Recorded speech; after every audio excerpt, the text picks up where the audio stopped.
الرحیم ایک بڑی اہم حدیث ہے ان لوگوں کے لیے جو کہ اپنی پانچوں نمازیں نہیں پڑھتے ہیں، یا تو 4 پڑھتے ہیں یا 3 پڑھتے ہیں یا 2 پڑھتے ہیں، اور پھر اس کو اپنا ایک ہیبٹ سا بنا لیتے ہیں۔ تو اس حدیث کو دیکھ کر سن کر میرا خیال میں کہ ان لوگوں کو اپنی نمازیں پوری 5 وقت کی شروع کر دینی چاہیے۔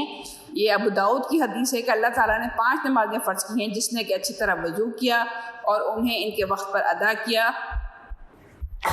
اچھی طرح رکوع کیا اور خشوع کے ساتھ انہیں ادا کیا، تو اللہ تعالیٰ کا اس سے عہد ہے کہ وہ اسے بخش دے گا۔ یعنی ایسے تمام مسلمانوں کے لیے اللہ تعالیٰ کہہ رہا ہے کہ میں ان کو بخش دوں گا۔ لیکن اگر اس نے یہ نہ کیا تو اللہ کا کوئی عہد نہیں، چاہے تو اسے بخش دے اور چاہے اسے عذاب دے۔ یعنی پھر کوئی ایسے مسلمانوں کے لیے کوئی کنفرم نہیں ہے جو نمازوں پہ پنکچوئل نہیں ہے کہ انہیں نماز چھوڑنے انہیں بخشا جائے گا یا عذاب دے دیا جائے گا۔ تو اب جو لوگ یہ سوچتے ہیں نا کہ ہم تو مسلمان ہی ہیں اور یوں ہی بخش دیے جائیں گے، تو انہیں اپنے ذہن سے خام خیالی نکال لینی چاہیے اور اپنے نمازوں میں پنکچوئل ہونے کی کوشش کرنی چاہیے۔